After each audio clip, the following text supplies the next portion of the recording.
یا یزید قتل میں شریک تھا تو پھر وہ بہت بڑا لعنت اللہ علیہ تھا۔ تو حضرت مفتی تقی عثمانی صاحب کی تحقیق یہ ہے کہ یزید کے بارے میں مستند روایات سے ثابت نہیں ہے کہ وہ حضرت حسین کے قتل میں شریک تھا۔ اس لیے حضرت نے مفتی تقی عثمانی صاحب نے بہت ہی پیاری بات لکھی ہے، فرمایا کہ یہ تو ثابت نہیں ہے کہ قتل میں شریک تھا، لہذا اس کی وجہ سے بعض لوگوں نے اس کو رحمت اللہ علیہ بنا دیا کہ اتنا بھی نہیں ہے کہ رحمت اللہ علیہ کہنا شروع کر دو۔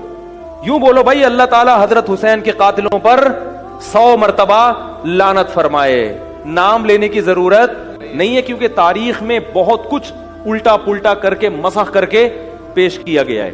اور اگر کسی عالم کی تحقیق ہے کہ یزید کو لعنت اللہ علیہ کہا جائے تو وہ اگر اپنی تحقیق پہ مطمئن ہے تو ان کو کہنے دو، لیکن اپنا موقف تو انسان بیان کر سکتا ہے نا کہ بھئی ہمارے سامنے ابھی تک دلائل سے واضح جتنی بھی روایتیں اگر آپ اٹھائیں گے اس میں لنگڑے لولے راوی بہت نظر آئیں گے۔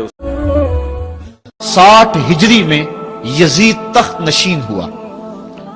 یزید بدکار شخص تھا، ابن اسیر اور دیگر بڑی بڑی معتبر کتب تواریخ میں اس کے سیاہ کارناموں کے تذکرے موجود ہیں۔ وہ زانی تھا، شرابی تھا، مسلمانوں کا قاتل تھا۔ بنت عنب کے ساتھ شہر مکہ اور شہر محبوب مدینہ تو رسول میں جو اس کی بدمعاشیاں ہیں ان سے کون بے خبر ہے۔ اس نے شہر مکہ میں بیٹھ کے شراب پی اور حضرت امام حسین رضی اللہ تعالی عنہ جب گزرے تو اس نے ایک جام بڑھاتے ہوئے نواسہ رسول کے آگے پیش کرتے ہوئے کہا کہ اس کو پی لو، کہ قرآن نے یہ نہیں کہا کہ شرابیوں کے لیے خرابی ہے، بلکہ قرآن نے تو کہا نمازیوں کے لیے خرابی ہے، لہٰذا یہ شراب کا جام لے لیجئے اور اس کو نوش کر لیجئے۔ حضرت امام حسین الیاس باللہ کہتے ہوئے آگے گزر گئے۔ انہوں نے یزید کی کرتوتوں کو اپنی آنکھوں کے سامنے دیکھا تھا اور اس کے سیاہ کارنامے حضرت عبداللہ فرماتے ہیں کہ ہم نے اس وقت اس پہ خروج کیا جب ہمیں یقین ہو گیا کہ اس کی کرتوتوں کی وجہ سے آسمان سے کہیں پتھر نہ برسنے لگ جائیں۔ صرف واقعہ کربلا ہی نہیں، اس نے مدینہ تو رسول کے اندر 700 صحابہ کو شہید کیا، 10,000 تابعین کو قتل کیا اور 300 نوجوان خواتین کی آبرو ریزی کروائی۔ اور مکہ المکرمہ میں یزید نے کعبۃ اللہ پہ سنگ باری کی۔ یہ تاریخ کے حوالے ہیں جو آپ کے سامنے رکھ رہا ہوں، حتیٰ کہ پورا مطاف پتھروں سے بھر گیا، کعبے کا غلاف جل اٹھا، حضرت اسماعیل علیہ السلام کے عوض میں جو دمبا آیا تھا اس کے سینگ کعبۃ اللہ کی چھت پہ رکھے گئے تھے، وہ سینگ بھی جل گئے۔ اسی لیے ان ایام کو ایام حرہ کہا جاتا ہے۔ تاریخ کے اندر 3 دن تک مسجد نبوی میں نہ اذان ہوئی نہ اقامت ہوئی اور مسجد نبوی کے اندر یزید کی فوجوں کے گھوڑے بندھے رہے، منبر رسول کی حرمت پامال کر دی گئی۔ جس لشکر کے بارے میں رسول اللہ صلی اللہ علیہ وسلم نے فرمایا تھا کہ اول جیشن یغزون مدینہ تا کیسرا مغفور لہم، سب سے پہلا لشکر جو قسطنطنیہ میں جنگ کرے گا وہ بخشا ہوا ہے، تو اس کا سپہ سالار یزید بن معاویہ تھا۔ بعض لوگوں کا اس کے بارے میں جو ہے نا شکوک و شبہات پیدا کرنے والا رویہ بھی ہے، لیکن وہ پایہ ثبوت کو نہیں پہنچتا۔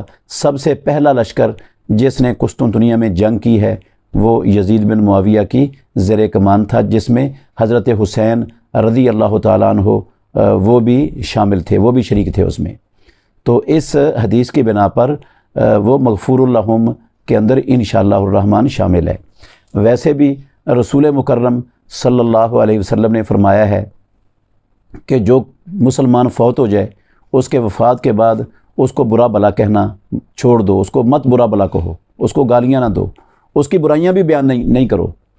تو یہ اس کو گالیاں دینا، اس کو برا بلا کہنا، اس پر لعنت کرنا اور جھوٹے الزام لگانا کہ وہ زانی تھا، وہ شرابی تھا، وہ کبابی تھا، وہ ناچ گانے والا تھا، یہ سب جھوٹ اور دجل ہے۔ اور یہ ابن سبا یہودی کے جو پیروکار ہیں ان کا ایجاد کردہ اور پھیلایا ہوا پراپیگنڈا ہے، جس کی کوئی سند صحیح تاریخ میں سے پیش نہیں کی جا سکتی۔ میرے پاس تو تاریخ کے جو شواہد ہیں اس میں ایسا کوئی صریح عبارت نہیں ہے کہ کسی کو انہوں نے معمور کیا ہو، یزید نے کسی کو معمور کیا ہو کہ جا کر امام حسین عالی مقام رضی اللہ تعالیٰ عنہ کو معاذ اللہ قتل کر دو۔ اچھا، لعنت کا مسئلہ بھی اس میں میں بتا دوں اس کے ساتھ ہی بتا دیں۔ ہاں، لعنت کا کہتے ہیں جی یزید کے اوپر لعنت کرنی چاہیے۔ میرے بھائی، میرا چیلنج ہے، میں نے کبھی بھی لعنت نہیں کی کسی ویڈیو کلپ میں، ٹھیک ہے؟ البتہ میں یہ کہتا ہوں کہ وہ لعنت کا مستحق ہوا۔ یہ یزید کے جھوٹے کارنامے جو میں نے بتائے ہیں، اس کے جو یزید کے جو برے کارنامے ہیں اور اس کے جھوٹے دفاع کے خلاف میں نے یہ پمفلٹ لکھا 5A، یزید کے 3 سیاہ کارنامے، ٹھیک ہے؟ اس میں میں نے لکھا ہے کہ اس نے اہل مدینہ کے ساتھ جو کچھ کیا اس کی وجہ سے وہ لعنت کا مستحق ہوا۔